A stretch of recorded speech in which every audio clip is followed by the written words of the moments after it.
we were all most grateful for that. He is going to be having great stock on hand of all of this year's authors, including Emma tonight with her new book. So be ready for your opportunity to purchase. Just call him, pop in, email him. He delivers out of town. And we hope that you'll continue to enjoy reading the books of the authors after the fact or before the fact. We do have a few new partners this year. For instance, the Office of the Principal at Queen's University is supporting us with marketing support for one event. And we're teaming up with the Word on the Street Festival in Toronto to co-present some of our festival events on our platform, as well as some free events on their platform. And those are scheduled opposite those limited enrollment masterclasses so that there's no gap in your immersive festival experience that you're accustomed to. We know many of you like to dig in and really devote those days to books and ideas, and this year your opportunity will be no different. We've even got some kids programming planned. We are co-presenting with Kingston Frontenac Public Library a couple of children's events, and it's really great to be partnering with KFPL again. Kingston WritersFest is sitting on a steering committee of festivals and libraries across the country to present a special one-page literary series through the fall. Nothing announced yet, but stay tuned for an official announcement coming soon. I'd like to give a shout out to some of our wonderful supporters who are sponsoring events this year, including the Limestone District School Board, B'nai B'rith, Wintergreen Studios, Real Out Film Festival, Union Kitchen, and Chez Piggy Restaurant. As always, thank you to the City of Kingston and Kingston Arts Council for operational funding, and that's become more critical than ever to the continued functioning and stability and viability of this organization. Thanks also to the Canada Council, Heritage Canada, and the Ontario Arts Council. And we're also really grateful to be benefiting from some of the Government of Canada's ongoing programs that are providing financial support through the pandemic. This year's programming has really been driven by everything that's been going on around the globe, the issues that are top of mind right now. And true to form, Canadian and international writers are presenting the books that speak to these issues, both creatively in fiction and poetry, and as experts who are guiding us forward with maybe fresh insights, thought-provoking proposals as we look for a way forward collectively. On opening night, we're kicking off the festival with our dear Helen Humphreys and her new novel, Rabbit Foot Bill. And then we'll be joined by journalist and author John Stackhouse with his new book about what Canada has to offer the world. Linwood Barclay is a fiction highlight on Thursday, and our Thursday evening marquee features Thomas Homer Dixon, who is the author of best-selling books like The Ingenuity Gap. He has a wonderful new treatise called Commanding Hope, The Power We Have to Renew a World in Peril. On Friday, we are treated to a trio of today's most talented poets. That's Gigi Winner, Gwen Benaway, Canisia Lubrin, and Kingston's own Sadiqa DeMayer. And in the evening, there's the Robertson Davies Lecture, a don't miss event this year, as always, featuring Black activist Desmond Cole, and he will be speaking on Black Lives Matter. Fiction writers do come to the fore on Saturday with Aslan Hunter and her poignant and mysterious novel, Certainties. And Prince Edward County author Shani Mutu will be presenting her couples drama, Polar Vortex. Following Shani, we give you Author, which celebrates the 2019 winner of the Governor General's Literary Award for Fiction, Joan Thomas. And she's going to be in conversation with Jane Urquhart about her profound historical novel, Five Wives. And Saturday evening wraps up with the big idea. So we're going to be tackling issues like the global pandemic, income stability, failing governments, systemic racism, and the ever-looming issue, climate change. 4 great authors from disparate disciplines, helmed by Carol Oth, and they're going to engage in a visionary exercise to help us map a way forward. But there's still more, because we have Sunday programming. We'll be presenting award-winning novelist Annabelle Lyon, and then we'll wrap up with a Pathfinders doubleheader co-presented with The Word on the Street Toronto. In Praise of Paths, Finding Direction in Nature, which will feature Norwegian writer Torbjørn Eklund, and that'll be followed by a fictionalized history of an environmental activist with novelist Sheena Lambert. And those are just highlights. So there's actually more. And I don't want you to forget, though, that there are these preseason events. As I said, every 2 weeks, every second Wednesday from now until the festival. And we have Indigenous authors Michelle Good and Waubgeshig Rice. We have Thomas King. We have Lorna Crozier and Stephen Heighton with their really beautiful new memoirs. And we're going to do our traditional book lovers lunch with our good friend Ben McNally. So these really great online presentations should feed the need for the literary in the lead up to September 23rd. So do be sure to check our website for dates and times and to register for these wonderful author events. I want to thank those of you who've already donated to the festival by attending our recent fundraising dinner. You've donated as book lover donors or as 2020 author patrons. And I would still point out that there are many wonderful authors still available. So if you're interested this year, please check out the full lineup and then get in touch with me. You can email me at info@kingstonwritersfest.ca. I think that would be the easiest maybe for you to remember. Tonight, though, I'd like to especially thank HarperCollins Canada for their support of this presentation. Emma Donoghue with Ben Charland and Novel Idea Books, who, as I said, have copies of the gorgeous new novel, The Pull of the Stars, in store now and also available for purchase and online shipment. They're very easy to find online, by the way, and on Facebook, and they're really only a phone call away if you're not in Kingston. So just search Novel Idea in Kingston. And so now to the main event, an evening with Emma Donoghue. I'm going to start with a very brief introduction of our interviewer, some of whom you may recognize from last year's festival, and then I'm going to turn it over. Ben Charland is a writer, a podcaster, a creative consultant, and I would add an enthusiast endowed with an unrelenting curiosity about just about everything. Quite fittingly, he hosts a weekly podcast called What on Earth is Going On? And that's a show that's centered on genuine dialogue with people who think deeply and are keen to consider the big questions. Ben has interviewed some of the best minds out there, including Rosemary Sullivan, Terry O'Reilly, Guy Gavriel Kay, and Sally Armstrong.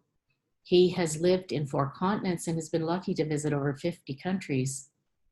He's appeared, as I mentioned, also as an interviewer on our live festival stage. Ben is currently joining us from Whitehorse, Yukon, where I would imagine he's as engaged as ever. So please welcome Ben Charland.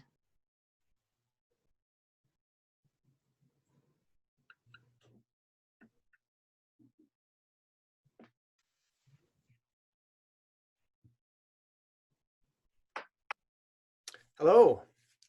Hi. Thank you, Barbara, and welcome, Emma. And welcome everybody to this fascinating conversation we're going to have with Emma Donoghue.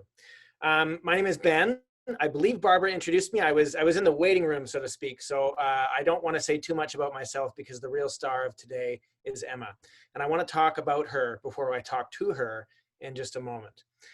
There's a key part in Emma's book, The Pull of the Stars, that I wanted to bring out to describe what not only this book does so well, but what I think Emma does so well. There's a moment in the book, which of course is about the Great Flu, the pandemic of 1918, something that I think we can all relate to in a way today in 2020. There's a moment where a nurse and a nurse volunteer helper are standing and actually lying down on a roof of the hospital, gaining a bit of reprieve from what's going on around them. The intensity, the incredible chaos that happens in this hospital at the height of the pandemic, when there are many people in the hospital but fewer workers, also towards the end of the First World War. And this is in Dublin, 1918, in late October, early November.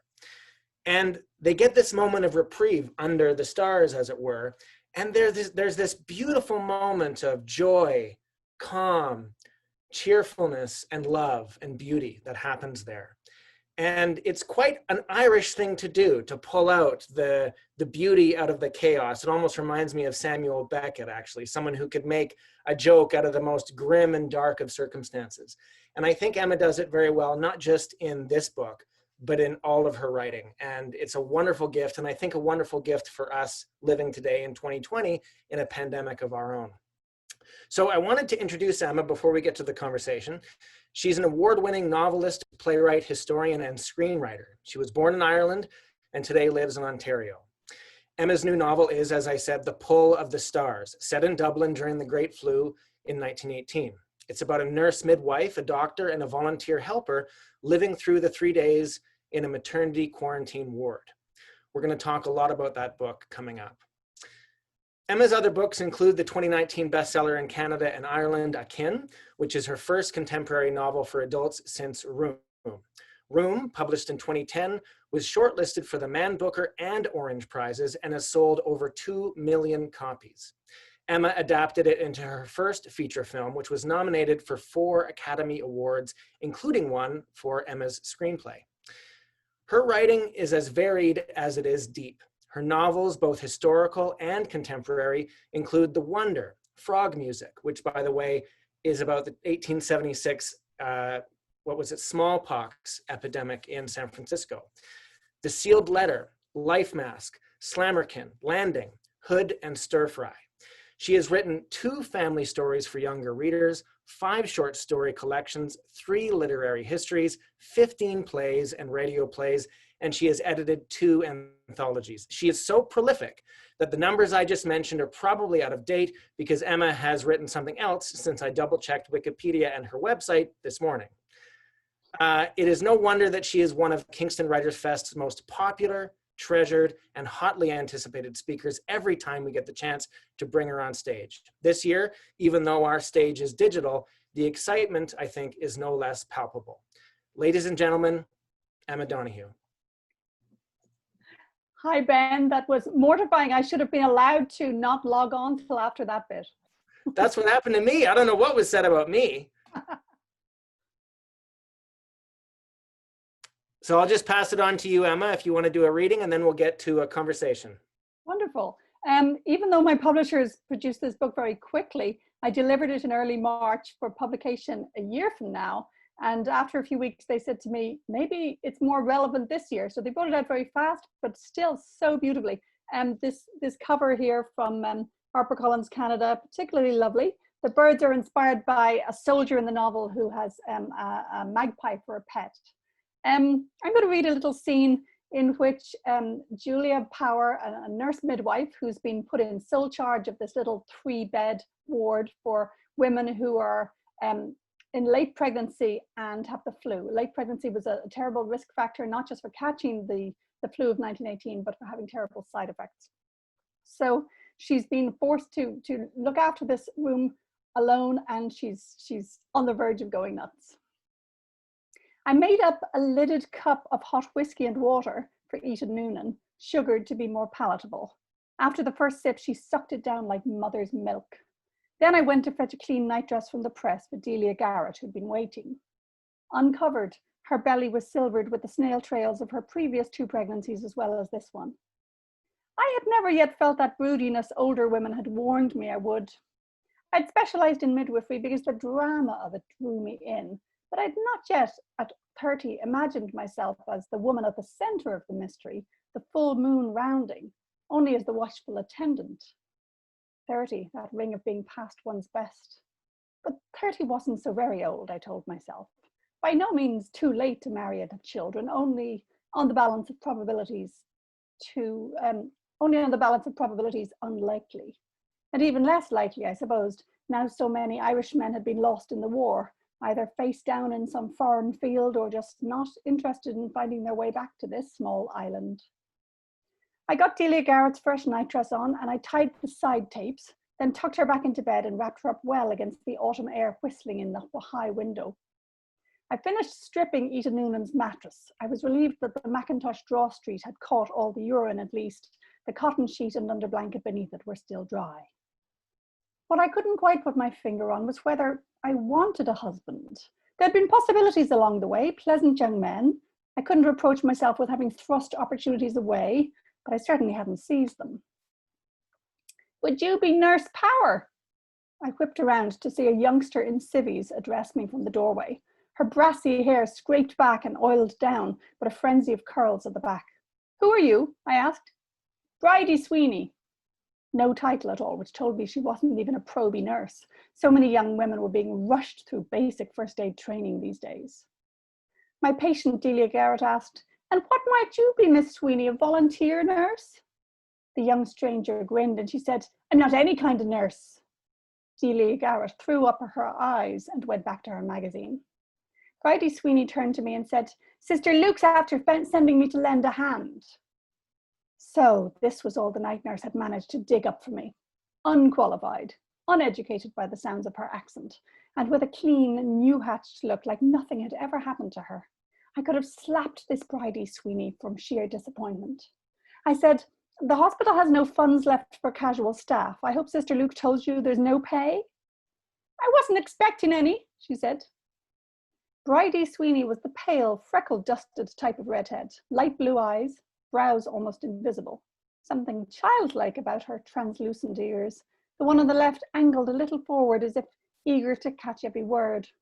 Thin coat, broken down shoes. On an ordinary day, if Matron was here, Matron would never have let this girl in the door. Well, I said, I could do with a runner to fetch and carry, so I'm glad you're here. This is Mrs. Garrett, Mrs. Noonan. Good day, ladies, Bridie Sweeney said with a bob to the patients. I took a folded apron down from the press for her. The volunteer was a scrap of a thing and looked even thinner once she'd taken off her coat. She had to wrap the apron's ties around her waist twice. With frank curiosity, she watched delirious Ita Noonan rocking on the little chair by her cot, wheezing a song. Bridie remarked, I've never been in a hospital. By the way, Miss Sweeney, I said, I assume you're immune. The young woman showed no sign of knowing what the word meant. To the flu, I said, the grippe? Since you've walked into a fever ward without a mask on, I assume. Oh, I've had the grippe, she said. But this year's one, I specified, the bad one. Got over it ages ago, she said. Now what do you want doing, Nurse Power? It was such a relief to be asked that. I'll leave that there, thanks. Thank you so much, Emma. That's a beautiful reading of a really key passage, and one that, for me, I didn't realize its importance until later, but not until much later, because Bridie is such a beautiful character. Obviously, so is Nurse Power, Julia. Before we kick into my first question, I wanted to let everybody know that what we're going to do here is Emma and I are going to chat for about 20 minutes or so, and then we're going to open up to questions from the floor, as it were. So if you have a question, please put it in the chat. We're going to bring all those questions, and I'm going to bring them in the last 15 minutes or so.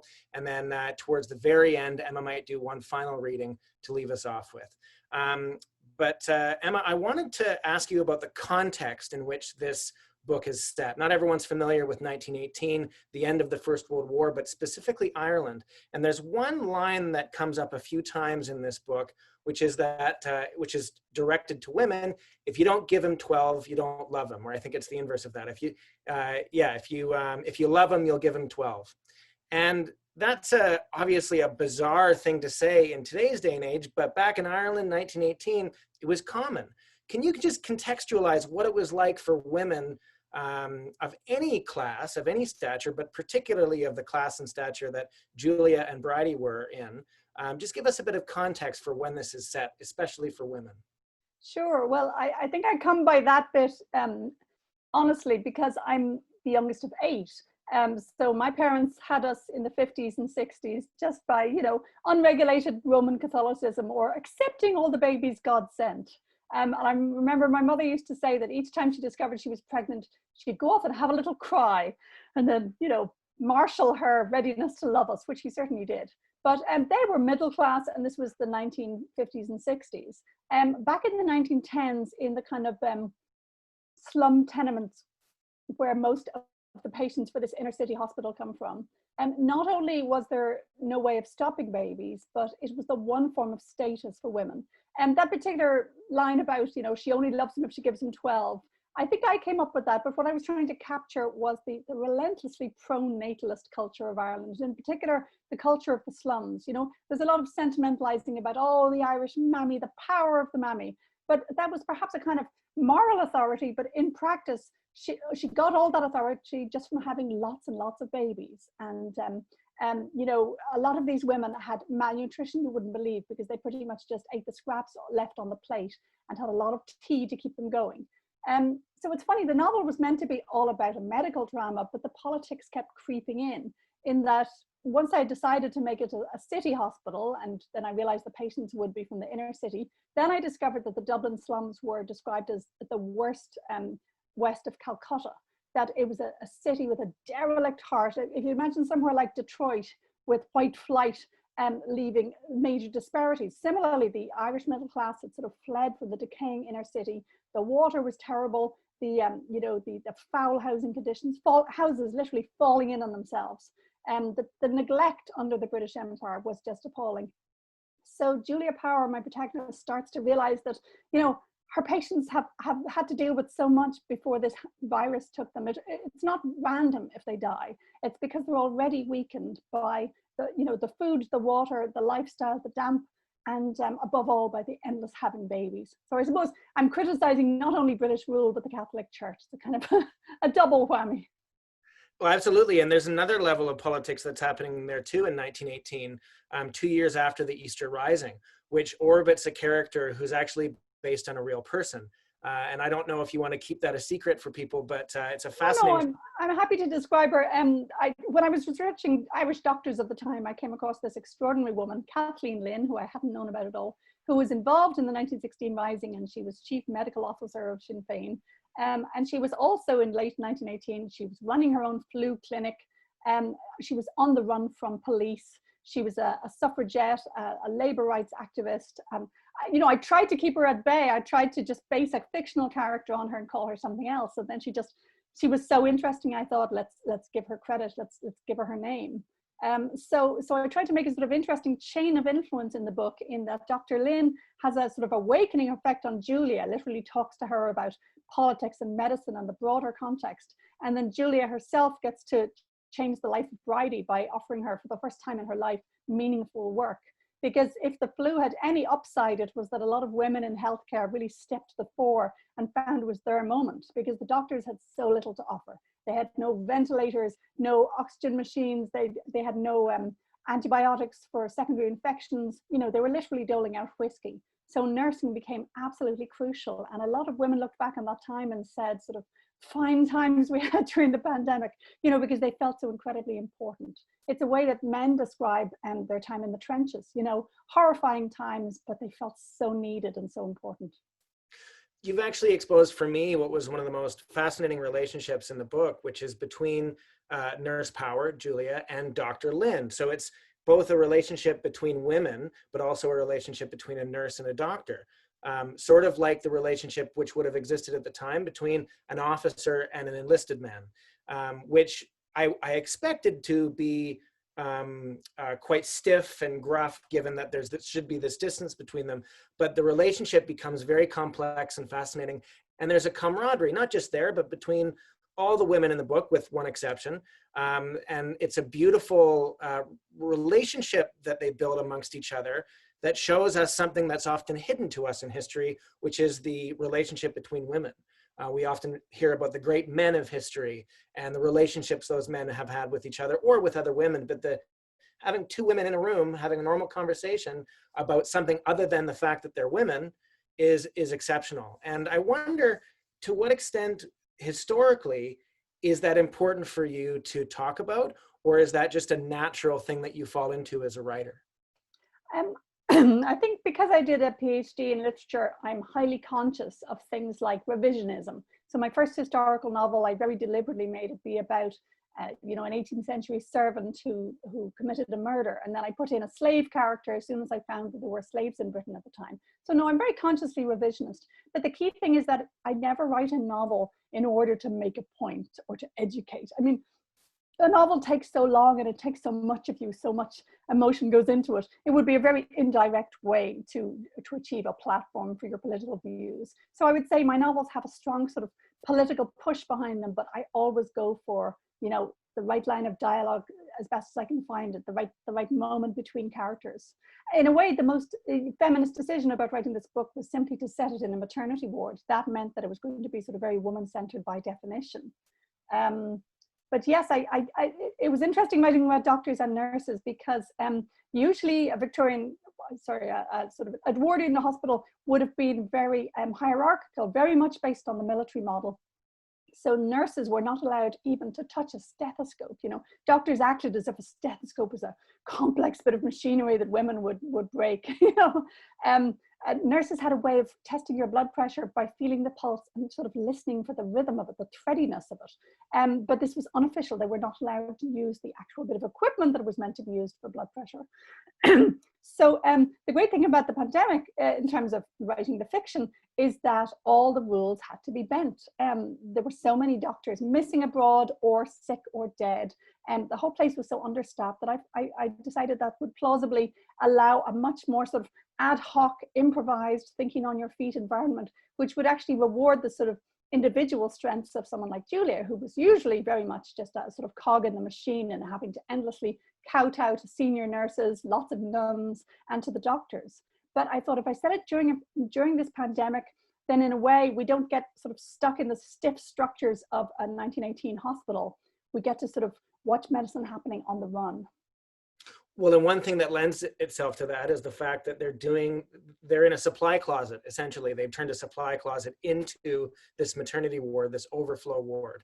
You mentioned the complexity of the stethoscope. I've heard as a joke, people say that men will say that women shouldn't use the barbecue. It's just too complicated. But the rest of the cooking in the kitchen, I guess that's easy enough to do. But there was something about the medical aspect of this. We talked about politics a lot so far in this conversation, but actually the chief substance of this book is the intensity and the rigor of the medical practice. And I couldn't believe at some points that you aren't a doctor or nurse yourself. Oh, I'm a bluffer like all novelists, you know. We do our research and we hope it's plausible. And it's funny, the places you're most likely to get it wrong are the bits that seem easy. So for particular operations or procedures, I, of course, very consciously researched every little detail. But then you'd get to a bit that I thought I understood, like something about blood pressure. I was like, oh yeah, I got that. And I was so lucky to have a copy editor on this book and on The Wonder, which again is about a very sick little girl. The copy editor on both those books is an emergency room doctor as well as being a copy editor. It's just a writer's dream. And I also hired a midwife to read this book and catch any major bloopers, because midwifery is in some ways a sort of different tradition from nursing in hospitals. So yeah, they caught some awful mistakes of mine. And I just hope it does ring true, because it was so important to me to get the medicine right. You can't mess around with, you know, pain and with the reader's pain, which they're feeling vicariously. So I was trying to be very true to birth in all its unpredictability. Birth is an amazing storyline to work with, because it doesn't have any predictable rhythm, and it's not an illness. So it can be, you know, grueling and then suddenly, oh joy, all is well. Or it can go beautifully, and then a lot of these women would get an infection several days after, and suddenly comedy would become tragedy. So yes, I really loved getting into the nitty gritties of birth and the flu, and kind of playing those two storylines off against each other. Yeah, there's something you said in an interview before, Emma, which is that if it sounds like a footnote, I cut it. And I think one thing you do very well in this is that at no point does the medical research or the practice of medicine come across as something, oh, that's interesting, that's what they did in 1918. It's actually the force and the flow of the book, because so much of the book is about this intensity of being in this ward at this heightened period. And then, of course, the breathing that we get. And that's one of my questions actually, is about breath. You know, this novel breathes in a very interesting way. There's these long passages of intensity, and then we get the break, such as when Bridie and Julia are on the roof of the hospital. But there are other breaks spread throughout. And I just constantly got this image of breathing, that this book was breathing. The people in it were holding their breath when a baby was being born and then had moments to breathe.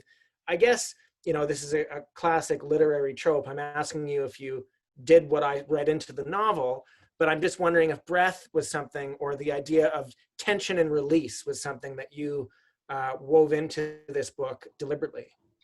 Very much so, because it's about birth, and breath is the only way I know of to help you sort of stay on top of the extreme feelings of childbirth.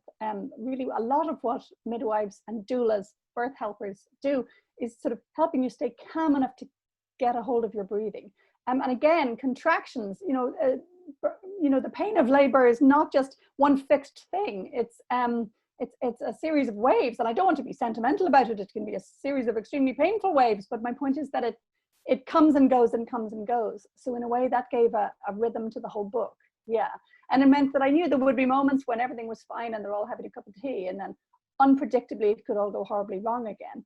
And every now and then I would say to myself, how much can my readers take? You know, is this a moment to give the nurse a little, you know, trip to the toilet, even, you know, a little chat on the stairs, or a bit of comedy? Again, you need little bits of humor to relieve you of the stress. So one thing I put in as a sort of a regular dark joke was not just sort of wisecracking between medical staff, because I think medical staff have always used dark humor to get through their days.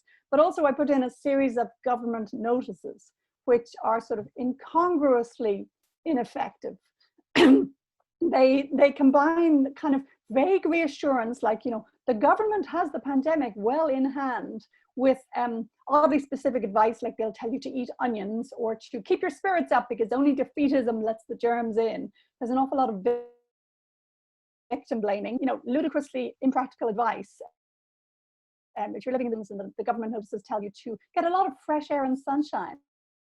I'm thinking, that'd be lovely. Where would you find that now? That was actually fascinating to me when I read these government notices, because I couldn't help but be taken back to today and think of, obviously, the government handling, whether it's Canada, the United States, wherever, of the current pandemic, and how we deal with and how we interact with our government, but the stuff that they say, the things that they have to say. In particular, when Boris Johnson adjusted his slogan to "Stay alert," I thought that's so 1918. You know, it's like, oh, walls have eyes. There's a sort of hint of like, you know, if this sneaky little virus gets you, it's probably because you were failing to be alert, you know? So vague and creepy. Yeah. Well, and there were times when I was reading this when I thought, oh, she must have written this after this pandemic began. And knowing that you didn't, was that something when, after you handed it in and all this stuff started happening, did you ever have any kind of writer's regret, feeling, oh man, I could change that, or I could take that in a different direction? Or did you feel? You know, I don't remember. If I'd wanted to in the copy editing, I probably could, but I really didn't need to. You know, all the government notices were there already. There were already lots of lines in which Julia's noticing the kind of weirdly shut down city. My goal for this book was always to make it feel like a post-apocalyptic fiction more than a classic historical one. You know, I actually, outside of the medicine, I don't give a lot of details. I don't give, you know, statistics about how the war was going. I keep it really myopic and really focused on Julia getting through her days in just 3 days. So I never wanted it to sort of, you know, wander or loosen or wander off any farther than that. So no, in the copy editing, I wasn't tempted, because already it was a very sort of stripped down text. The only thing I remember doing in the copy editing was that originally I had used the word epidemic, because I thought pandemic is far too jargony a word. You know, only scientists would say pandemic, so I'm going to say epidemic. But then suddenly by mid-March, the word pandemic was absolutely normalized. So I thought, fine, I'll change it back to pandemic, which is more precise. But that's the only thing I remember changing. The echoes were all there and were a surprise to me. Yeah, and I think that's part of the strength of it, because you weren't colored by today, even though it colors today in a very real way. I just wanted to mention, to take a pause and say that, again, if you guys have any questions, those of you who are joining us, please just put it into the chat. And when we get to the chat, or when we get to the question and answer from the audience part in a few minutes, we can take live questions too if we don't have a good build-up of questions before. But just remember, just type them into a chat, and Emma and I will be happy to address them. Emma, I wanted to do a bit of a 180-degree turn here and ask you a question that it's my personal thing. I just love asking writers these questions. It's the kind of questions that the Paris Review asks some writers, which is, how do you write? And I'm talking very, very specifically. So do you, when you're writing, do you use pen, pencil, when you're doing like a first draft, pen, pencil, computer, word processor, what do you use? I think this probably goes with generation. I mean, there may be some young writers who have exquisite notebooks, but I suspect that a lot of us from age 50 and down would be computers from the very beginning, because I certainly used my dad's first computer when I was at university for my very first year exam. So it's always keyboard. And some of this book would have been written on my treadmill desk, so walking along, which again probably helps with the kind of breath rhythm of it.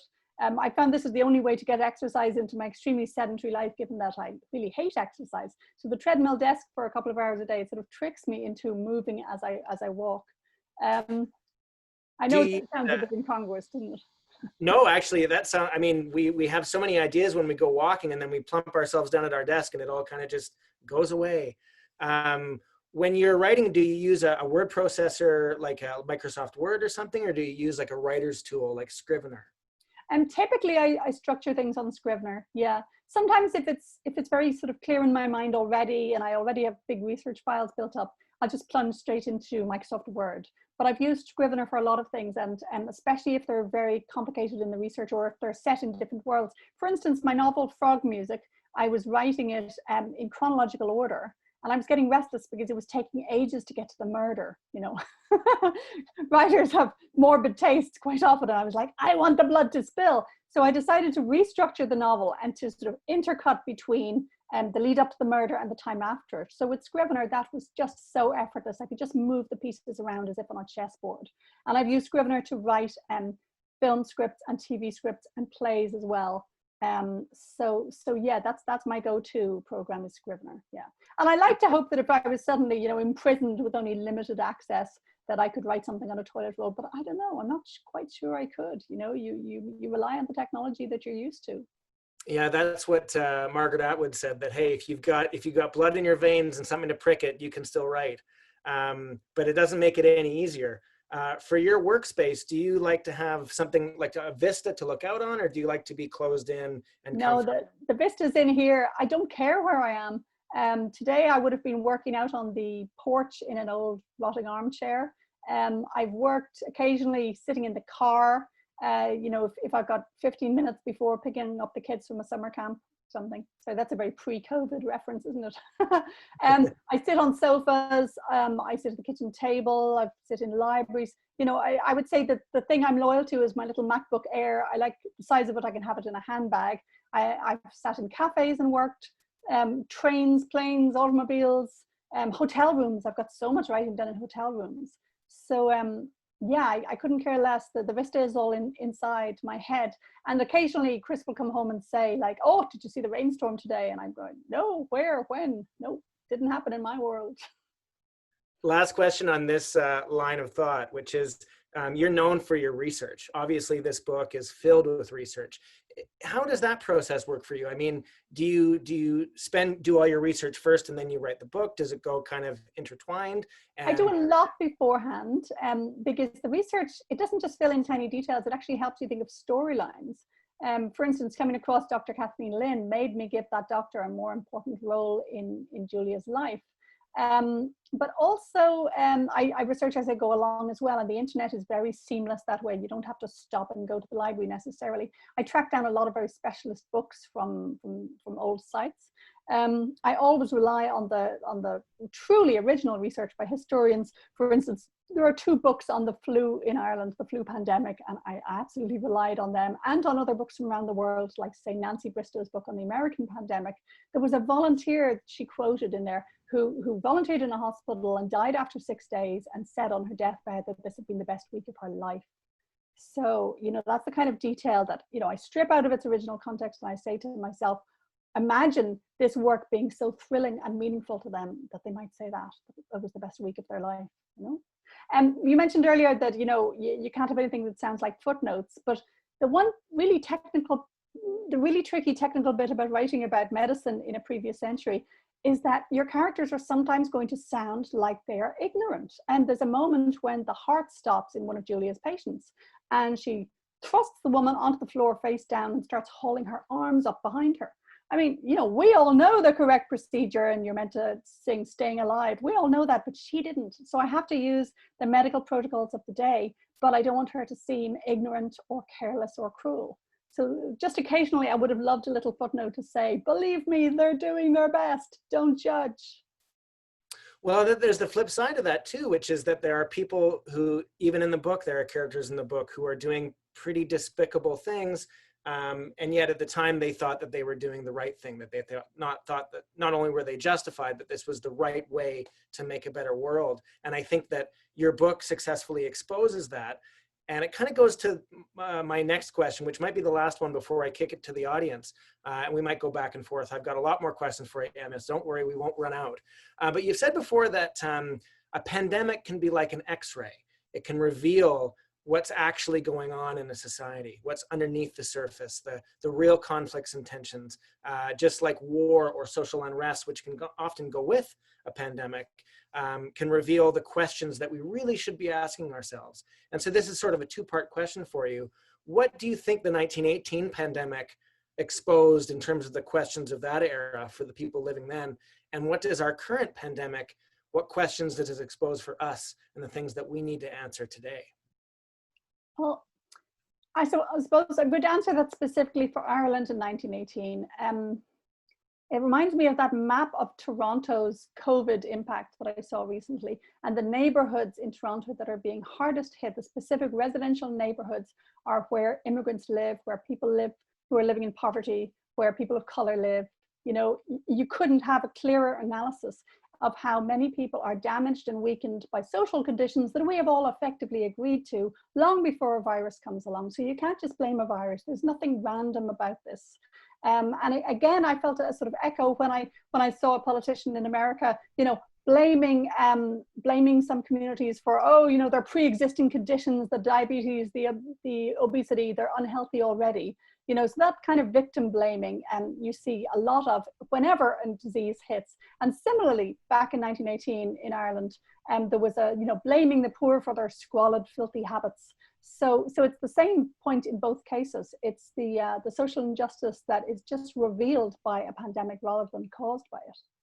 Yeah, because it is uneven. There are people in the world today who are suffering disproportionately because they are poor, because they're marginalized, both geographically, but also in terms of class, which is, I think, something you're probably more aware of as an Irish person than we are as North Americans. But class is a real construct that has real consequences for people. Yeah, and back in 1918, the eugenicists would have said that the working class were constitutionally weak, that it's at the level of sort of body and mind that they are, you know, stunted, which is just the same way racists have always spoken. So at the point in COVID when it was starting to be noticed that in Britain and America, I think, a lot of Black people were getting COVID.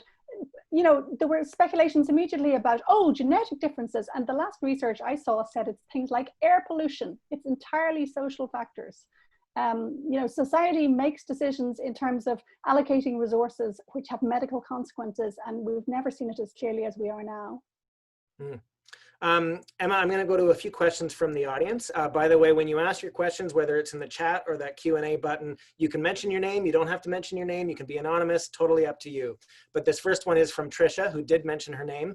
And she asks, Emma, do you think you'd want to write a future like a Stephen King novel? It must have been unnerving when COVID hit after writing a story like this. It was really, really unnerving, yes. I'm used to there being more of a gap between my books and today, or rather, I think historical fiction always has relevance to today because the writer is always bringing her preoccupations and her thoughts. You know, when I write a novel set in 1918, it's not going to be like someone in 1918 writing. It's always an intersection between then and now, just as, you know, an artwork like Hamilton is always going to be a meeting between the 18th century and today. And that doesn't make it inauthentic, that makes it very alive. But I'm not quite used to the relevance of my books leaping out at me like this. I suppose the nearest equivalent was when I wrote Room, and people kept bringing it back to the particular crime cases, even ones that had not inspired Room but just happened even after it. I remember when there was one particular kidnapping case, and I had to turn my phone off for the day because so many journalists were ringing up to ask me what I thought. Whereas, of course, as a fiction writer, I prefer not to have to comment on the issues of today. So it's an uncomfortable feeling. I'm not a public intellectual, so I'm not used to expounding my views all the time. So it's an odd feeling. Yeah. Absolutely, I understand. Here's another one. Do you prefer to write historical fiction or contemporary? And can you discuss the differences between writing those two? I insist on toggling between them. And I do try and toggle so that I don't have 3 in a row that are historical. I seem to have about 2 historicals to every 1 contemporary one. And the contemporary ones are slightly more obviously triggered by something in my life. You might know it to look at me and say, Room wasn't triggered by anything terrible that happened to me. It was just the shock of parenthood. So sometimes, I'll be inspired by things that happen to my friends or that I read about in the newspapers. But my historical fiction is often very fact-based, based on real people quite often. And that's one obvious difference. I would not write about a real person today the way I have about people like, say, Horace Walpole in 18th century London. I felt absolutely free at this long remove in time to read his letters and really try and channel him, but I would not do that today. I would find it unethical and really uncomfortable. So another difference is that my historical fiction might have some humor in it, but my contemporary fiction has a lot of laughs, I would say. It's much easier to create humor when you're using a lot of shared cultural references. So in my last novel, Akin, say, when my 79-year-old protagonist is heading off on an airplane to France, anyone who's ever been on a long distance flight understands his particular irritations and awkwardnesses and discomforts. So with my contemporary fiction, I get to just put different things into it. And I do get different pleasures from it than my historical fiction. But then my historical fiction is often really atmospheric and flavorful. I love capturing a different mood for each novel. And that's why I don't think I would ever repeat myself in terms of setting, because for me, it's like I get to go spend a year or 2 in my mind in a totally different world, which is, it's like the most exotic travel you can imagine because it's to a previous century. Yeah, you're reminding me of a quote by George R.R. Martin, the author of the Song of Ice and Fire series, which was turned into Game of Thrones, who said in one of the books that a reader lives 1,000 lives in one lifetime. A man who's never read a book lives only one. And I wonder for you, when you write historical fiction, is there a joy in escaping to another time, or is it more about the constraint of writing the book and of the structures that's requiring you to adapt to? I enjoy them both. I like the way each book offers different problems. I mean, this issue of how do I make it clear that my medical staff are not being stupid, that has not arisen in any of my other books. So I like them both, but I would say it is a real mental escape. It's not escapism in the sense of fluffiness, but just literally smelling and feeling different things, getting to be so entirely away or elsewhere. And also, one thing I love in both historical and contemporary fiction is getting to be in the bodies of different people. I remember with one of my novels, The Sealed Letter, I decided I would toggle between the points of view of the 2 women involved in a court case and the husband of one of them. And so suddenly I was in the body of this admiral in the Navy who was too long for his bunk and they had to cut a little hole for his feet. And I was suddenly in this stiff uniform with pointy collars, to keep the chin up. And I so enjoyed having that kind of out-of-body experience and being somebody who I am not. This is why I don't like when people emphasize identity politics too much in writing books, as if you're always speaking your authentic truth as an Irish lesbian, say. When for me, it's a much broader field of travel than that.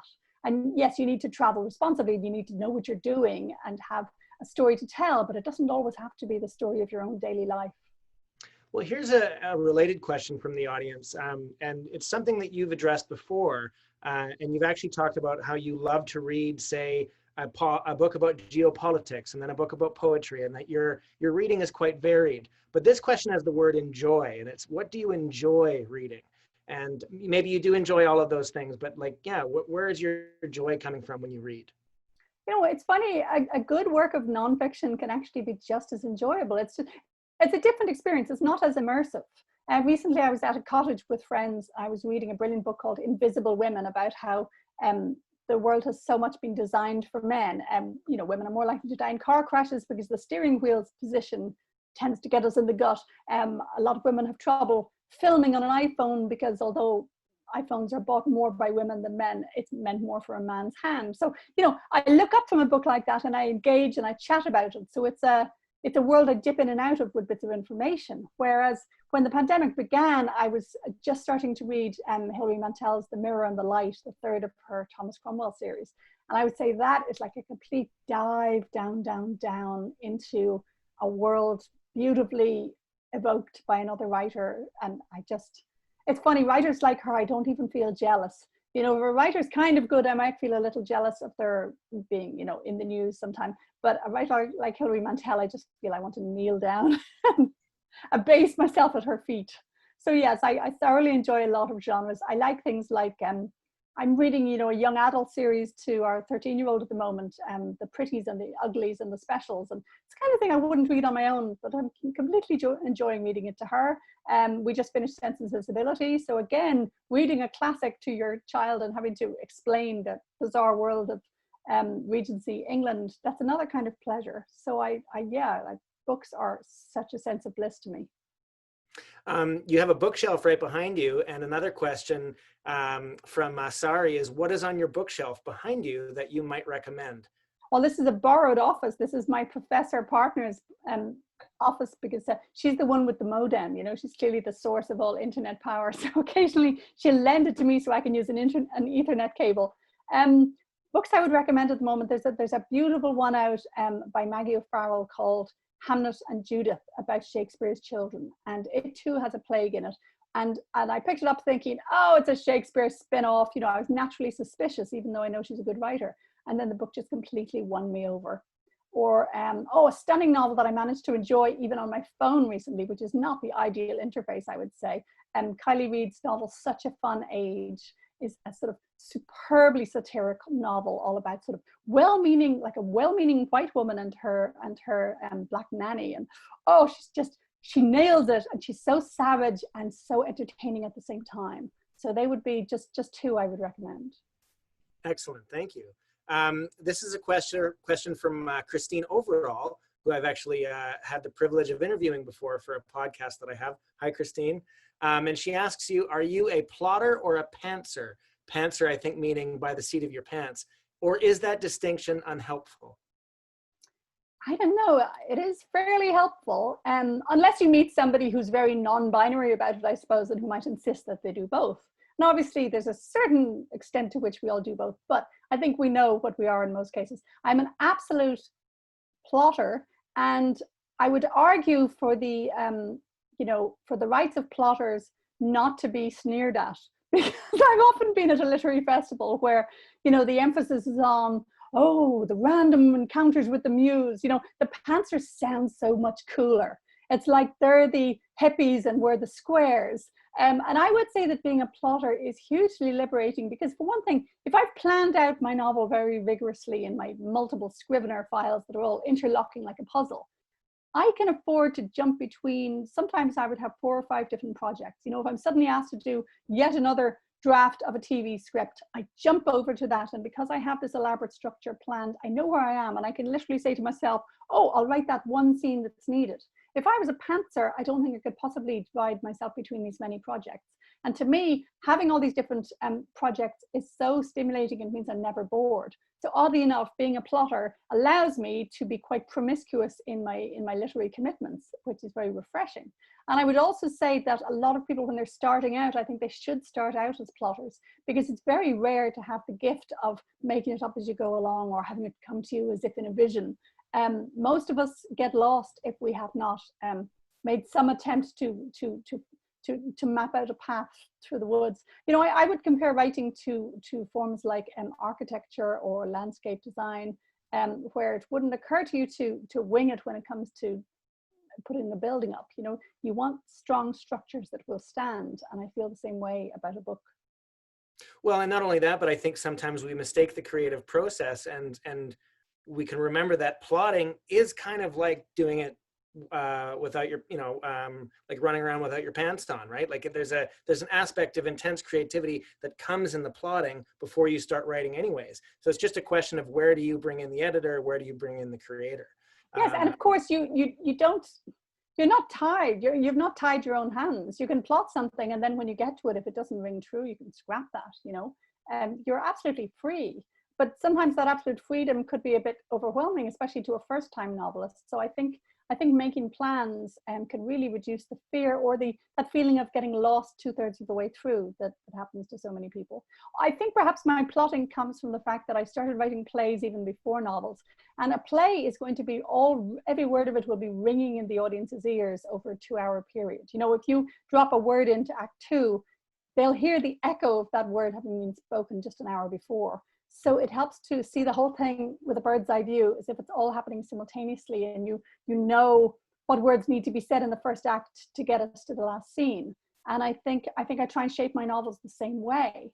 Whereas if I didn't know where I was going, I don't think I could set up the echoes and the pattern, sometimes a web of imagery in the same way. I've got one more question here from Heather, and then we're going to get you to do a final reading, Emma. And this question is, what are you working on now? And how do you shut off the stream of previous work to focus on the task at hand, which is kind of related to what we were just talking about. And then she says, or do you at all? Well, I mean, many writers would say that publicity is a distraction from their work, but on the other hand, it's social, you know, even via Zoom, Facebook, whatever, you're still interacting with people who are madly enthusiastic about books, and that it renews your faith in the whole business, you know, it feels far less self-centered. So I suppose I'm very good at jumping from one task to the next. So I will, you know, do a bit of writing today, and then I think I did 4 different brief interviews, but I'm not going to waste, if there's an hour between them, I'm not going to waste it. I'm going to go straight back to the work.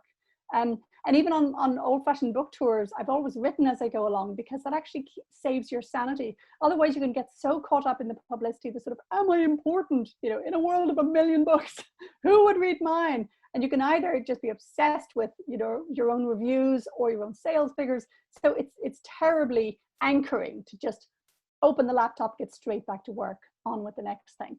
Your question was about the next thing. I have 2 different novels that I'm sort of toggling between. I don't usually do that, but I started a historical one and then somehow found I had to jump to today, maybe because today is a little bit distracting to all of us. And I also have a number of film and TV projects that might happen. So I think the next thing I have coming out is a short story set 40 years in the future, which is a first time for me. And going into the future, it's in many ways much harder than the past, much harder to create flavor when you don't have, you know, this rich wealth of historical sources to draw on. Like with The Pull of the Stars, I had photographs to draw on, for instance. You know, particular photos from 1918 end up in the book because I was so kind of haunted by, you know, who are that man and woman in the strange beak-like masks, you know? Yeah, absolutely. I mean, that's the thing about the past, is that we have, like you mentioned, those, what were they called, with the long noses that they stuffed full of? Oh, the plague doctor's masks. Plague doctor's masks. mask. The new edition of Queen's Quarterly has a beautiful cover at the moment using that plague mask. Yeah, it's the best magazine around I've seen visually this month. Beautiful. Yeah, and I would say that there are images like that, whether they were coming from photographs or they're just coming from your imagination. There are images like that in your book, The Pull of the Stars. And it was almost constant, like one after another, this powerful vision of these women dealing with reality of their time and how that might reflect back on us or not. And in some cases, it would be isolated and you'd have to kind of put yourself in their shoes instead of always asking them in fiction to go into yours. And with that, could you leave us off with one final image from your book, just a short reading before we end this wonderful conversation? Sure. I'm going to go back towards the start to when Julia first enters the hospital. Yeah, just read a little page from near the start. She's just arrived by bicycle and tram. It felt colder inside the hospital than out these days. Lamps were kept turned down and coal fires meagerly fed. Every week, more flu cases were carried into our wards, more cots jammed in. The hospital's atmosphere of scrupulous order, which had survived 4 years of wartime disruption and shortages, and even the rising 6 days of gunfire and chaos, it was finally crumbling under this burden. Staff who fell sick disappeared like pawns from a chessboard. The rest of us made do, worked harder, faster, pulled more than our weight, but it wasn't enough. The flu was clogging the whole works of the hospital. Well, not just the hospital, I reminded myself, the whole of Dublin, the whole country. As far as I could tell, the whole world was a machine grinding to a halt. Across the globe, in hundreds of languages, signs were going up urging people to cover their coughs. We had it no worse here than anywhere else. Self-pity was as useless as panic. There was no sign of our hospital porter this morning. I hoped he wasn't off sick. Only a charwoman sluicing the marble with carbolic around the base of the blue-robed Virgin. As I hurried past admitting towards the stairs up to maternity fever, I recognized a junior nurse behind her mask. She was red spattered from bib to hem like something out of an abattoir. Standards were really slipping. Nurse Kavanagh, I said, are you just out of surgery? She shook her head and she answered hoarsely. Just now, on my way here, Nurse Power, a woman insisted I come see to a man who'd fallen in the street. Quite black in the face he was, clawing at his collar. I put my hand on the junior's wrist to calm her. Nurse Kavanagh went on in gulps. I was trying to sit him up on the cobblestones, and undo his collar studs to help him breathe. Very good, I said. But he let out one great cough and... Nurse Kavanagh gestured at the blood all over her with widespread, tacky fingers. I could smell it off her, harsh and metallic. Oh, my dear, I said, has he been triaged yet? But when I followed her eyes to the draped stretcher on the floor behind her, I guessed that he was past that point, beyond our reach. I'll leave that there. Thank you very much. Thank you very much, Emma. What a wonderful conversation. It's been great to chat with you. You too, Ben.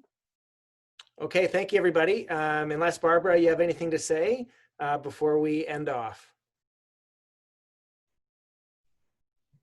I'll take her silence to mean no. She may have to. Oh, I do have something to say. Hey, that's what I thought. Go ahead, Barbara. Yes, I just really wanted to thank both Emma and Ben for this. It's been absolutely superb. And I also wanted to mention in closing that HarperCollins has very kindly sent, and thank you, Emma, for this too, signed book plates. And they've been appended to the copies of The Pull of the Stars at Novel Idea, so you can actually purchase a signed copy, which is pretty great.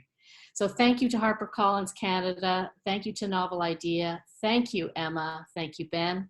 And thanks to everybody else who joined us tonight for supporting Kingston WritersFest. Stay safe and well, and have a good night. Thanks, everyone. Bye-bye. Bye. Bye.